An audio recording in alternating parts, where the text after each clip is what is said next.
But anyway, I said, you know what? I'll put it in my book and I'll forget about it.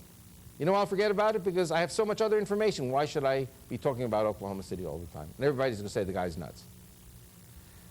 And then on March 20th, 2001, talking about 4 years later, a lady appears on the O'Reilly factor. By then you had Fox News, praise God. And you had the Bill O'Reilly no spin zone, the O'Reilly factor. And this woman appears. Her name is JAYNA Davis. How many people heard of JAYNA Davis? JAYNA Davis, very dear young woman. I've met her. I had lunch with her in Oklahoma City. Very young, sweet, pretty woman. Very, very courageous. She was the one who revealed that the FBI had rejected 1,000 pages of evidence regarding the Oklahoma City bombing. By the way, I want to go back a second. When Timothy McVeigh was apprehended, the media said that Timothy McVeigh was all alone.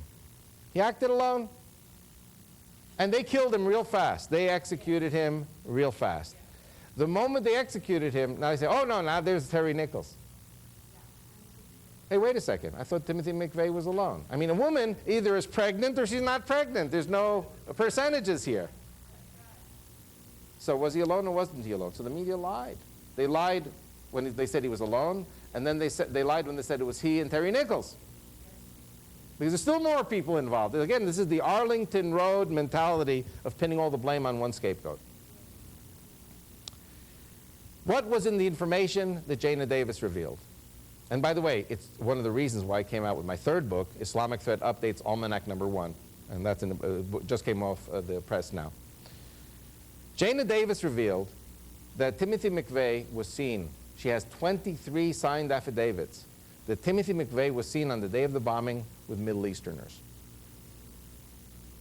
who cheered when the bombing went off. There were other people who gave affidavits seeing these Muslim Iraqi Army Republican guards that Saddam Hussein sent to America to help prepare the bomb.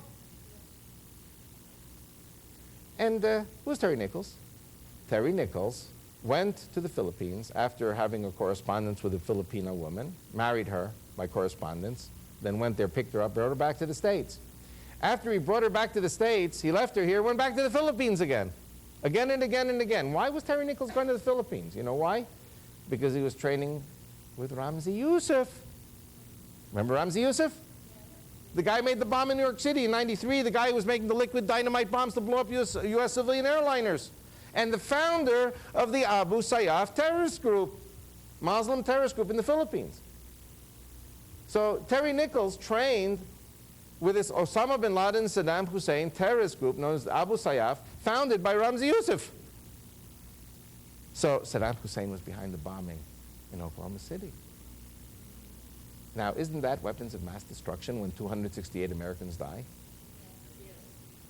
Then a year later, summer of 1996, TW-800 is shot out of the skies. What does the Bill Clinton administration tell you? What does the NTSB tell you? That there was some kind of a fuel injection explosion, and do you believe the media? Do you believe the Bill Clinton administration? I did not have sex with that woman. Now,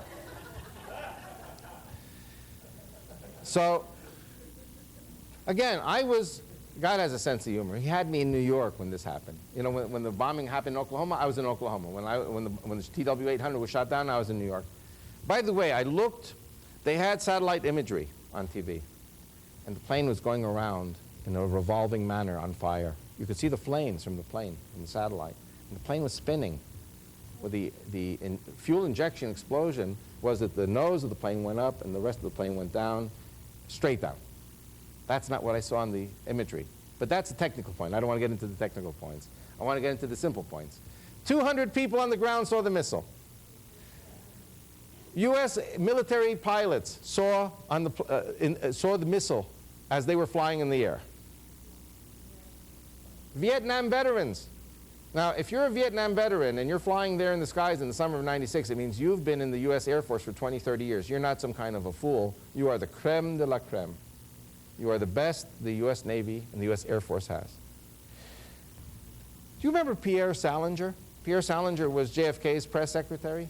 Pierre Salinger interviewed the Air France captain who had to veer off violently because the missile was coming to his plane, and he succeeded in evading the missile. And then the missile went on to the next heat-emitting source, which was TW-800. Remember, planes take off from Kennedy Airport and they're on a flight path. You don't have to be a nuclear scientist to push a button, launch a missile into the air, and that missile will search and destroy anything it finds. So this was not a Stinger, it was not U.S. ordnance, it was a Strela, a Russian-made rocket. And I don't want to waste too much time with this. Saddam Hussein, the day before, said, tomorrow is Iraq's Independence Day, and we're going to give the world a big surprise. Saddam Hussein said it. So Saddam Hussein was behind the bombing of the TW-800 too. This was not a fuel injection cockamamie excuse. This was a missile. Anyway, now was this not WMD? It was WMD also, weapons of mass destruction. Now what did Bill Clinton do? He swept it under the carpet. He swept under the carpet TW-800, swept under the carpet Oklahoma City, swept under the carpet the first bombing in 1993 New York City. Why? Because the Americans are a bunch of idiots. That's what Bill Clinton thought. It's the economy, stupid. That's what Bill Clinton's motto was. He has the thing on the Oval Office, it's the economy, stupid. And so when we need to say to Bill Clinton, no, stupid, it isn't the economy, it's God. Because in Deuteronomy 8 it says, it is I, the Lord, who give you the ability to attain this wealth. If God's not with us, there's not going to be any wealth.